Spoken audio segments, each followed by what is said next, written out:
कवयो दिव्याधि महारथो जायतान्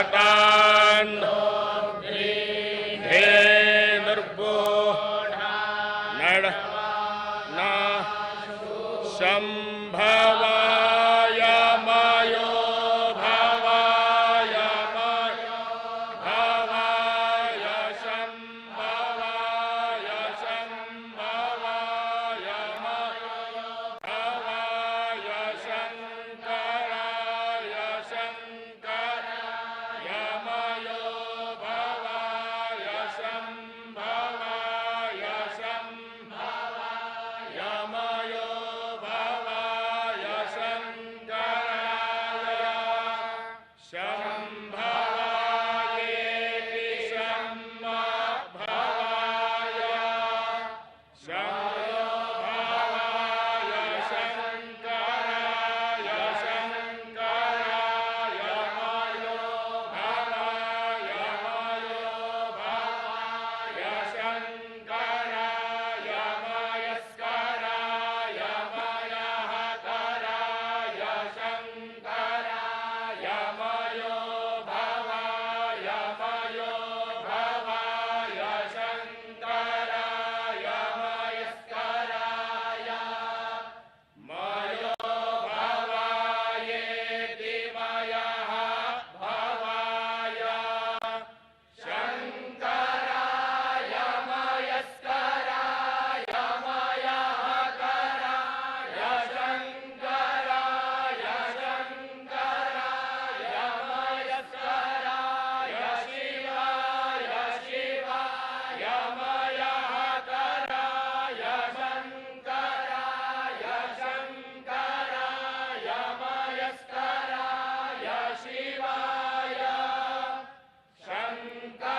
शंकरायेति शंकराय मयस्कराय शिवाय शिवाय मयहकराय मयस्कराय शिवाय शिवतराय शिवतराय शिवाय मयहकराय मयस्कराय शिवाय शिवतराय मयहकरायेति मयहकराय शिवाय शिवतराय शिवतराय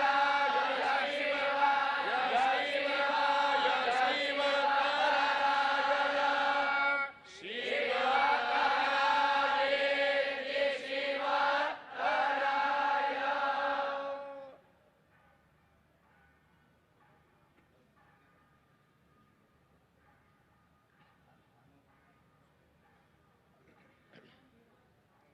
आनो भद्राः क्रतवो जन्तु विश्वतो रब्धासो अपरीतास उद्भिदाः देवानो यथा सदमिद्वेधे असन्नप्रायो रक्षितारो दिवे दिवे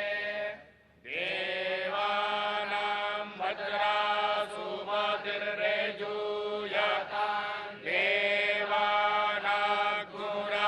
देवानाग्मुरादिरभिनो निवर्ततां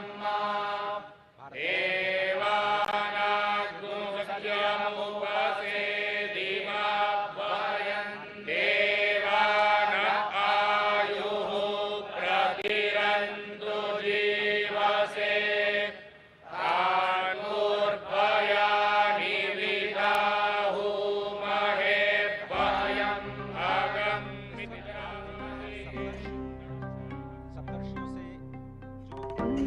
जो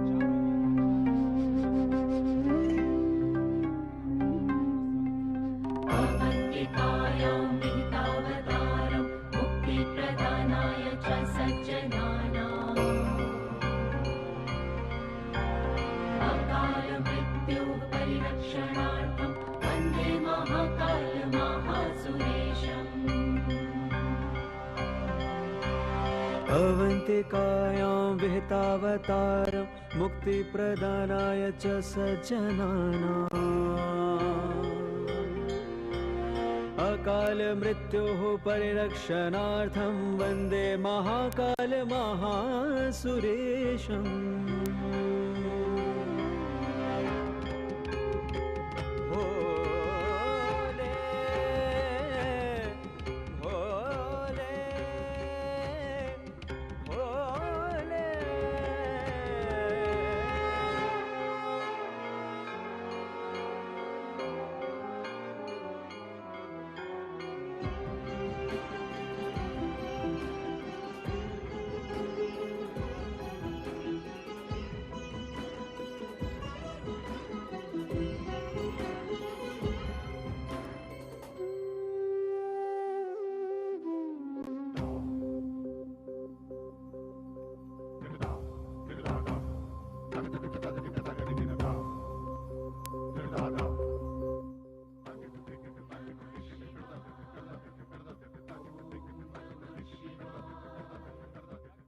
जो सप्तर्षियों में से एक महर्षि गौतम, महर्षि जमदग्नि, उसके बाद महर्षि विश्वामित्र, जिन्हें कहा जाता है कि वो गायत्री मंत्र के दृष्टा हैं और आनुवांशिक विज्ञान और अस्त्र शस्त्र की विद्या के ज्ञाता, और यही भारत जिसे पहले विश्वगुरु के नाम से जाना जाता था। उसके बाद महर्षि भारद्वाज, जो स्वयं देवगुरु बृहस्पति के पुत्र हैं, ऋग्वेद के 6ठे मंडल के दृष्टा हैं, और भारद्वाज स्मृति, भारद्वाज संहिता और जो विज्ञान शास्त्र है उसके रचयिता हैं। साथ ही महर्षि अत्रि, जो कि ब्रह्मदेव के नेत्र से उत्पन्न है, ऋग्वेद के 5वें मंडल के दृष्टा और वनवासी श्री राम के मार्गदर्शक। और अत्रि, इस वक्त आप जो तस्वीरें देख रहे हैं ये महाकाल पथ की तस्वीरें, जिसमें इस वक्त मंडपम जिसे कहा जाता है, और ये बहुत ही अत्यंत मनोहारी दृश्य त्रिपुर वध का। त्रिपुर एक महान दानव जिसे भगवान श्री शिव ने एक ही बाण में त्रिपुरासुर का वध किया, और इस रथ का संचालन स्वयं श्री ब्रह्मा जी ने किया था। ये इस अत्यंत मनोहारी दृश्य के माध्यम से आपको त्रिपुर वध की जो कथा है वो आप तक पहुंच रही है। बेहद विहंगम मनोहारी दृश्य, जैसा कि आपने कहा, इससे पहले हमने देखा कि सप्तऋषियों के दर्शन किए, त्रिपुरासुर संहार का जो संकल्प भगवान शिव ने लिया था उसके उन्होंने दर्शन किए, और इस समय प्रधानमंत्री नरेंद्र मोदी सप्तर्षि मंडल में ही हैं, जहां पर, और साथ ही साथ इस पूरे अगर देखें महालोक को तो अलग अलग क्षेत्रों में 900 मीटर से ज़्यादा ये लंबा विस्तीर्ण क्षेत्र है, जहां पर अलग अलग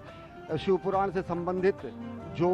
कथाएं हैं उनका लोकार्पण किया गया है। त्रिपुरासुर संहार की अगर कथा की बात करें तो ब्रह्मा ने जब ताड़कासुर के तीनों पुत्रों को 3 पुर दे दिए और त्रिपुर राक्षस असुर के रूप में जाने लगे, और जब उनसे समूची मानवता क्लांत हो गई, तो ये दृश्य इस समय देख रहे हैं कि प्रधानमंत्री नरेंद्र मोदी उसका अवलोकन कर रहे हैं। तो उसे मोक्ष प्रदान करने के लिए एक विशेष रथ के रूप में और विशेष अस्त्र के रूप में त्रिपुरासुर संहार करने के लिए भगवान शिव ने अवतार लिया, जिसमें उनके रथ के रूप में, सारथी के रूप में स्वयं ब्रह्मा थे, सूर्य और चंद्र जिसके पहिए थे, मेरु पर्वत उनकी धनुष थी, सर्पराज वासुकी उनकी प्रत्यंचा थे, अग्नि वायु विष्णुदेव और यमदेव उनके बाण थे, और सबसे बड़ी बात, इस दुष्कर और दुसाध्य कार्य के लिए भगवान शिव ने उज्जैन का ही चयन किया। इस समय प्रधानमंत्री नरेंद्र मोदी महाकाल के लोक का वो दृश्य देख रहे हैं, और इस समय पहुंचे हैं नवग्रह में। नवग्रह में प्रधानमंत्री नरेंद्र मोदी इस समय देख रहे हैं। भारतीय अगर गणना परंपरा, पंचांग परंपरा की अगर बात करें तो भारत में 9 ग्रह माने गए हैं। हमारी सनातन संस्कृति में ये 9 ग्रह हैं: सूर्य, चंद्र, मंगल, बुध, गुरु, शुक्र, शनि, राहु और केतु। कालांतर में जो विज्ञान ने भी 9 ग्रह माने, उनमें चंद्रमा उपग्रह के रूप में रहा और सूर्य तारा के रूप में रहा, लेकिन नवग्रह के रूप में हमारी जो सनातन संस्कृति की जो गणनाएं रही उसका भी यहाँ पर बहुत शानदार वर्णन और विवेचन किया गया। और ये जो आप नयनाभिराम अप्रतिम दृश्य देख रहे हैं अजय, देखें तो किस तरीके से रक्षा सूत्र में बना हुआ भगवान शिव का ये शिवलिंग यहाँ पर रखा गया है। और निश्चित तौर से इसके पीछे की जो अवधारणा होगी कि एकता के सूत्र में हम समूचे देश को बांधे, धर्म धर्मांतर मत मतांतर को किनारे रखते हुए एक रक्षा सूत्र के रूप में यहाँ पर उपस्थित भगवान शिव का ये महालिंग ये बताता है कि किस तरीके से हम राष्ट्र की एकता के लिए, राष्ट्र को एकता के सूत्र में बांधने के लिए हम तत्पर हैं। क्योंकि ये पूरा का पूरा जिस शिवलिंग का लोकार्पण करते समय प्रधानमंत्री नरेंद्र मोदी ने विश्वार्पण लोकार्पण किया, वो रक्षा सूत्र से बना हुआ है। और रक्षा सूत्र से बनने का अर्थ यही है कि हम एकता के सूत्र में बंधें, क्योंकि अलग अलग तंतु जब एक हो जाते हैं तो रक्षा बनती है, और वो रक्षा सूत्र निश्चित तौर से लोगों की रक्षा के लिए होती है। और साथ ही साथ अगर देखें अजय, तो ये भारत के विश्व के मस्तक पर, विश्व के क्षितिज पर नए भारत के अभ्युदय का सीधा प्रमाण है। पूरी दुनिया देख रही कि किस तरीके से भारत भारतीयता को अपने में समेटे, नित नूतन और चिर पुरातन विरासत के साथ विकास के मंत्र को लेकर प्रधानमंत्री नरेंद्र मोदी नए भारत का अभ्युदय कर रहे हैं, नए भारत का निर्माण कर रहे हैं, नए भारत की संकल्पना को साकार कर रहे हैं। और इस समय प्रधानमंत्री नरेंद्र मोदी इस 900 मीटर से ज़्यादा लंबे महाकाल कॉरिडोर जिसे कहा जाता है, और जिसे कहा जाता है महाकाल का लोक, महाकाल के लोक का महालोकार्पण करने के बाद अब प्रधानमंत्री नरेंद्र मोदी जा रहे हैं इस पूरे विस्तीर्ण क्षेत्र का भ्रमण करने के लिए। और सबसे बड़ी बात अजय, जैसा आपने बताया था कि यहाँ की दरो दीवार पर शिवपुराण से संबंधित एक एक कथाओं का विधिवत चित्रण किया गया है। चाहे वो गंगा अवतरण का दृश्य हो, चाहे वो असुरों के वध का दृश्य हो, चाहे वो भगवान के अलग अलग अवतारों की रूप हो, चाहे वो संदीपनी और भगवान अस्थि का दान करने वाले दधीच के पुत्र को मोक्ष प्रदान करने का दृश्य हो। और जैसा कि अभी हम एक बार फिर देख रहे हैं, ताड़कासुर के वध के बाद त्रिपुरारी जब कहा गया भगवान शंकर को, त्रिपुरारी इसी त्रिपुर असुरों के वध करने के बाद कहा गया, और उसका बेहद विहंगम नैनाभिराम दृश्य यहाँ पर स्थापित किया गया है। भगवान गणेश की मूर्ति, भगवान कार्तिकेय की मूर्ति, माता पार्वती, भगवान शंकर, यानी कि भगवान शंकर का समूचा दरबार और परिवार यहाँ पर स्थापित है महाकाल के इस महाप्रांगण में। अजय, तो ये शिव वाटिका जो इस वक्त आप देख रहे हैं, ये त्रिपुरारी हनन का दृश्य बार बार आपकी स्क्रीन पर। इस वक्त प्रधानमंत्री मोदी अब जो त्रिवेणी मंडपम है उसकी ओर, जो आप दृश्य देख रहे हैं वो त्रिवेणी मंडपम का दृश्य है। और इस वक्त प्रधानमंत्री मोदी का जो काफिला ई कार्ट के जरिए अब महाकालेश्वर पथ की ओर धीरे धीरे बढ़ता हुआ, तो महाकाल लोक का लोकार्पण अब किया जा चुका है। और अब धीरे धीरे जिसे महाकालेश्वर पथ कहा जाता है, जो अब इस प्रथम चरण में जो नंदी द्वार हैं वहां से शुरू होता है, और ये 900 मीटर से ज्यादा लंबा ये पूरा का पूरा महाकालेश्वर पथ, यहाँ से आपको भगवान शिव के जो अवतार हैं, भगवान शिव की जो लीलाएं हैं, भगवान शिव के नाम, भगवान शिव के गुण, उनकी कथाओं का मंचन करते हुए आपको चित्रवृत्तियां दिखाई देंगी, जो आपको एक अद्भुत दुनिया में ले जाती हैं। और तकनीक का भी बहुत ही ज़बरदस्त इस्तेमाल यहाँ पर किया गया है, जिसमें अगर आपको इन भित्त चित्रों पर जो कथाएं जिसे आप नहीं समझ पा रहे हैं, आप बारकोड के स्कैन के ज़रिए आप वहाँ तक पहुँच सकते हैं, और वहाँ की जो कथाओं को आप आसानी से तकनीक के माध्यम से उसके बारे में जान सकते हैं, उनके बारे में पढ़ सकते हैं। तो तकनीक का इस्तेमाल युवाओं को लुभाने की कोशिश, सभी पर्यटकों को आकर्षित करने की कोशिश महाकालेश्वर पथ। और इस वक्त आप देख रहे हैं कि प्रधानमंत्री मोदी कैसे हर एक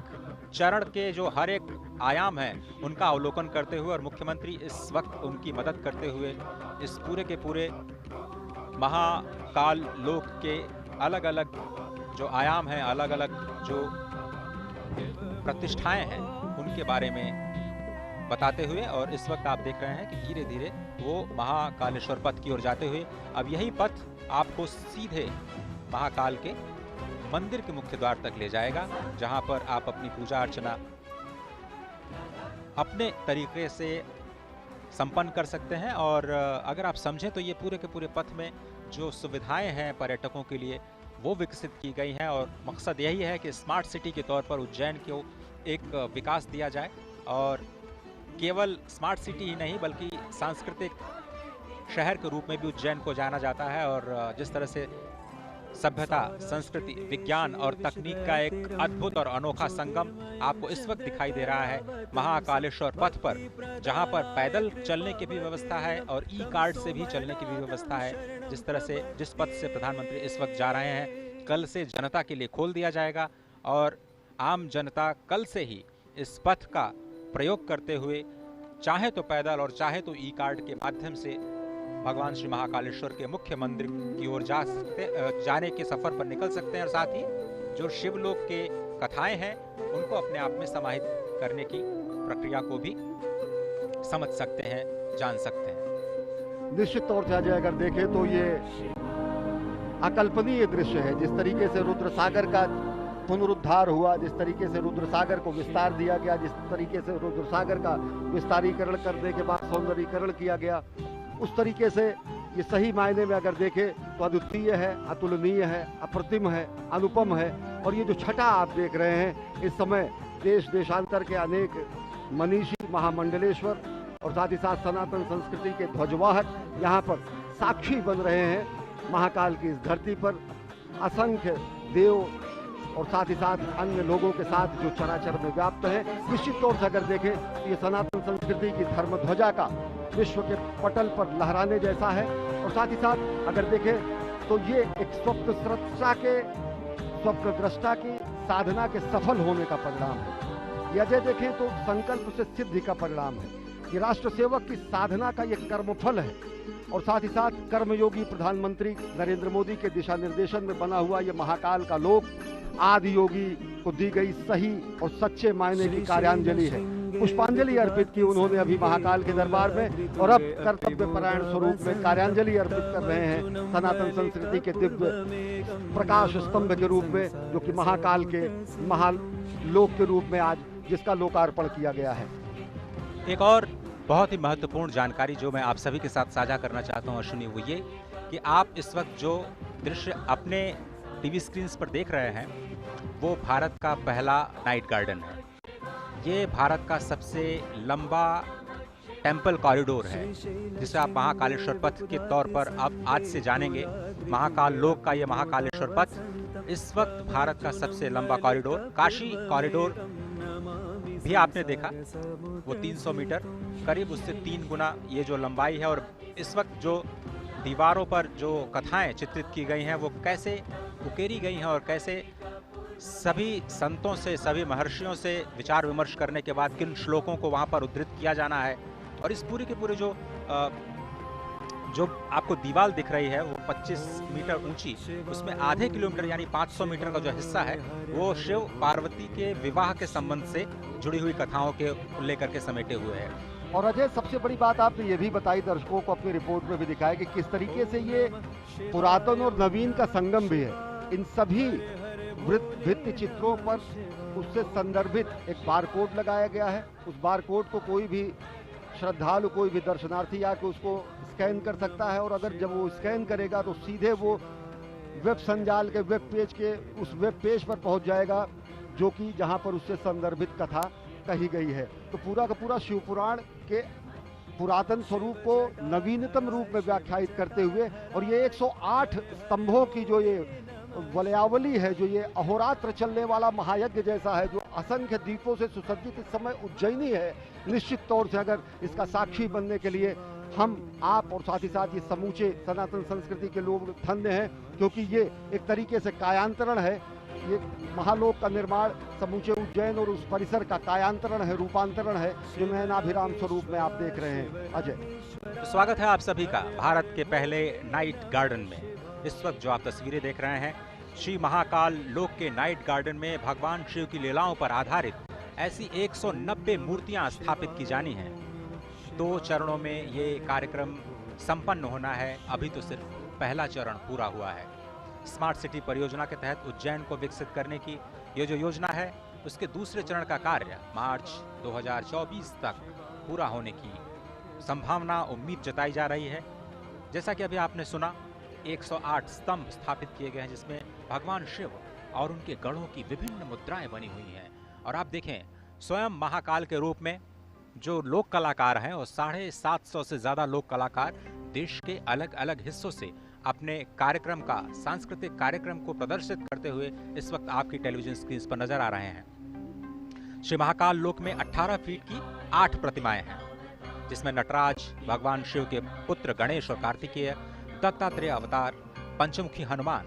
चंद्रशेखर महादेव की कहानी, शिव और सती और समुद्र मंथन जैसे विहंगम दृश्य शामिल हैं। उसके बाद थोड़ी सी उससे कम ऊंची 15 फीट की जो प्रतिमाएं हैं उनकी संख्या 23 है, जिसमें आपको शिव के तांडव नृत्य का एक तरह से अवलोकन करने को मिलेगा। और ये जो आप देख रहे हैं मूर्ति, वो भगवान शिव के विवाह की जो झांकी है वो दिखा रही है। और इसके साथ ही जो मध्य प्रदेश की पारंपरिक लोक कला है, कैसे आप अध्यात्म के जरिए अपने आप को जोड़ पाते हैं,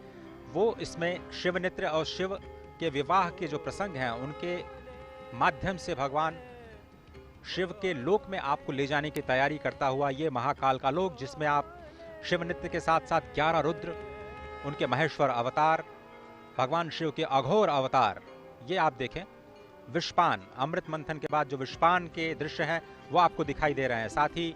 जो अघोर अवतार के साथ साथ काल भैरव, शरभ भैरव, खंडोबा अवतार और वीरभद्र द्वारा किया गया जो दक्ष वध है, उसकी भी मूर्तियां आपको यहाँ पर स्पष्ट तौर पर दिखाई देंगी। शिव बारात आपने देखा, उसके बाद मणिभद्र अवतार, भगवान श्री गणेश और कार्तिकेय के साथ जो पार्वती, जिसका जिक्र हमारे साथी अश्विनी जी कर रहे थे कि शिव वाटिका का निर्माण किया गया है। तो यहाँ पर 4 वाटिकाएं बनाई गई हैं, जिसका हम आपको लगातार उसके बारे में बताते रहेंगे। और इस महाकाल लोक में 11 फीट की 17 प्रतिमाएं स्थापित की गई हैं, जिसमें प्रवेश द्वार पर आपने देखा भगवान श्री गणेश, उसके बाद अर्धनारीश्वर, अष्ट भैरव, ऋषि भारद्वाज, वशिष्ठ, विश्वामित्र, गौतम, कश्यप, जमदग्नि, जो आपने सप्तर्षि के जो मूर्तियां देखी वो शामिल हैं। बहुत ही अद्भुत जो प्रतिमाओं का दर्शन और उसके साथ साथ जो भगवान शिव की जो शिवत्व का दर्शन है, वो आप कैसे दृश्यों के माध्यम से अपने आप में समाहित करते हुए भगवान श्री महाकालेश्वर मंदिर की अपनी यात्रा को धीरे धीरे आगे बढ़ाते हुए और अत्याधुनिक सुविधाओं का आनंद लेते हुए कैसे आप अध्यात्म के सफर पर चल सकते हैं और कल ही से इस योजना का या फिर कहें इस सुविधा का लाभ उठा सकते हैं, वो अब राष्ट्र को समर्पित हो चुका है। स्वागत है आप सभी का महाकाल लोक में, स्वागत है आप सभी का भारत के पहले नाइट गार्डन। ज्योतिर्मयं चंद्रकलावतं सं भक्ति प्रदानाय कृपावतीर्णं तं सोमनाथं शरणं प्रपद्ये। संकल्पना है सही मायने में यहाँ पर इस समय धरती पर उतर आई है और सब कुछ इस समय शिवोहम के स्वरूप में हो चुका है। न मे द्वेष रागो न मे द्वेष रागो न मे लोभ मोहो मदो नैव मे नैव मात्सर्य भावः न धर्मो न चार्थो न कामो न मोक्षः चिदानंद रूपः शिवोहम। अगर शिव को व्याख्यायित करने की कोशिश की जाती है तो कहा जाता है न वो द्वेष है, न राग है, न लोभ है, न मोह है, न मद है, न मात्सर्य है, न धर्म है, न अर्थ है, न काम है, न मोक्ष है, चिदानंद रूप है। और वह रूप जो सत्य, चित और आनंद को व्याख्यायित करता है, और वह रूप जो सही मायने में आज देखें तो आज रुद्र सागर के तट पर, पुण्य सलिला क्षिप्रा के तट पर, उज्जैन नगरी में इस समय विलक्षण क्षण के हम सहभागी बन रहे हैं। हम देख रहे हैं ये नयनाभिराम दृश्य, किस तरीके से कायांतरण हुआ है, किस तरीके से रूपांतरण हुआ है, किस तरीके से कलेवर बदला हुआ है। और सही मायने में अगर देखें तो अगर एक सशक्त नेतृत्व होता है, स्पष्ट दूरगामी लक्ष्य होता है, अगर दूरदृष्टा का संधान होता है और संकल्प होता है, तो ये प्रमाण है कि किस तरीके से संकल्प की सिद्धि होती है। अजय, प्रधानमंत्री नरेंद्र मोदी के दिशा निर्देशन में ये पूरा का पूरा निर्माण कार्य किया गया है मध्य प्रदेश सरकार द्वारा। आप इस सफर को जारी रखें। सिर्फ मैं एक छोटी सी जानकारी आपके साथ और अपने दर्शकों के साथ साझा करना चाहता हूं। ये जो नाइट गार्डन आप देख रहे हैं, ये अद्भुत इसलिए है क्योंकि ये आत्मनिर्भरता की कहानी है। ऐसा इसलिए क्योंकि इस पूरे प्रांगण में सौर ऊर्जा से संचालित करीब 450 किलोवाट ऊर्जा का उत्पादन होता है और इससे करीब जो 80% विद्युत का उत्पादन या जो उपभोग है, जो इस वक्त आप देख रहे हैं नाइट गार्डन में किया जा रहा है, वो यही के प्रांगण में जो सौर ऊर्जा स्थापित की गई है 450 करीब 450 किलोवाट के संयंत्र के द्वारा 80% जो हिस्सा है वहीं से आ रहा है। इसलिए मैं कह रहा हूं कि ये आत्मनिर्भरता की कहानी है और पूरे विश्व तक इस कहानी को ले जाना इसलिए ज़रूरी है क्योंकि भारत सक्षम है वो करने में जिसकी कल्पना आप कर सकते हैं, जिसके बारे में आप सोच सकते हैं। और आप देख रहे हैं मलखम मजे, इसके बारे में बताएं, पूरा का पूरा कितना ये विलुप्त होती है हमारी विरासत थी और जिसको पुनर्जीवित करने का कार्य प्रधानमंत्री नरेंद्र मोदी ने किया। और ये बहुत ही अद्भुत ये माधव न्यास संचालित जो मलखंभ की पूरी प्रक्रिया है वो आप इस वक्त देख रहे हैं। और यही इसी संस्थान का जो छात्र हैं, छोटे छोटे छात्र हैं, वो राष्ट्रीय स्तर पर अपनी एक अलग पहचान भी बना चुके हैं। और यहाँ के कई जो छात्र हैं वो स्वर्ण पदक विजेता भी हैं राष्ट्रीय खेलों में, जो मलखंभ से संबंधित जो प्रतियोगिताएं होती हैं। तो अजय, इसके बगल ही भारत माता का मंदिर है जहाँ पर मलखंभ के बच्चों को शिक्षा दीक्षा दी जाती है। उसके बगल में ही आद्य द्वितीय गुरु संघ चालक को संबंधित और उनको लिए समर्पित माधव सेवाश्रम है। और साथ ही साथ ये जो विलक्षण हम देख रहे हैं कि ये जो हमारी कला थी, जो हमारा ये ज्ञान था, जो हमारा ये कर्तव्य था, जो हमारा व्यायाम था, जो कि कहीं लुप्त हो रहा था, उसको जो है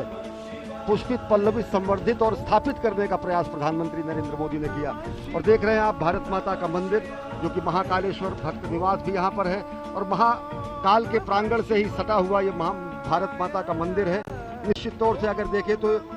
दो ही मंदिर हैं, या तो हरिद्वार में भारत माता का मंदिर है या फिर उज्जैन में भारत माता का मंदिर है। हम उस संस्कृति के हैं अजय, जो हम कहते हैं कि माता पृथ्वी पुत्रो अहम, माता पृथ्वी है और हम उसके पुत्र हैं। हम ऐसे उस सनातन संस्कृति के हैं जो हम कहते हैं कि हम अपनी जन्मभूमि को माँ के सदृश मानते हैं। हम उस संस्कृति के हैं जो ये कहते हैं कि जननी जन्मभूमिश्च स्वर्गादपि गरीयसी। हम उस सनातन संस्कृति और भारत भूमि की पूर्ण भूमि के हैं जो कि ये बताते हैं कि जीवन का क्षण क्षण और शरीर का कण कण राष्ट्र के लिए समर्पित होना चाहिए। और इन्हीं ध्येय वाक्यों को आगे लेते हुए और राष्ट्र निर्माण के प्राण प्रण से जुटे हुए इस राष्ट्र साधक के संकल्पना के साकार होने का आज दिन है, स्वप्न दृष्टा के स्वप्न के साकार होने का दिन है। ये विहंगम दृश्य खुद बताता है कि किस तरीके से पूरा का पूरा इस परिसर का कायांतरण हुआ है, रूपांतरण हुआ है, दिव्य अलौकिक छटा मिली है। अजय, कुमुद सरोवर का दृश्य आप देख रहे हैं। और जिस तरह से हमने पहले कहा कि यहाँ पर जितने भी विद्युत का उत्पादन किया जाता है वो पूरे के पूरे इसी प्रांगण में प्रयोग किया जाता है। ऊर्जा के उत्पादन के लिहाज से 80% आत्मनिर्भरता प्राप्त की जा चुकी है। और बहुत ही समझना इसलिए भी आवश्यक है एक और बात कि सुरक्षा की दृष्टि से भी जो तकनीक का इस्तेमाल इस पूरे प्रांगण में किया गया है वो अभूतपूर्व है। 24 घंटे यहाँ पर विशेष सर्वेलांस कैमरों के जरिए निगरानी की जा रही है, क्योंकि इसमें बहुत बड़ी संख्या में लोग आने वाले हैं। अगर आप देखें जो नंदी द्वार है वहाँ से करीब 20,000 लोग एक साथ प्रवेश कर सकते हैं। महाकाल के परिसर में अगर हम समझें तो हर घंटे 1 लाख से ज़्यादा लोग महाकालेश्वर के दर्शन कर सकते हैं। इतने लोगों पर निगरानी रख पाना बहुत ही मुश्किल कार्य होता है। और इसीलिए हम कह रहे हैं बार बार कि आर्टिफिशियल इंटेलिजेंस का इस्तेमाल करते हुए एक बहुत ही उन्नत और अत्याधुनिक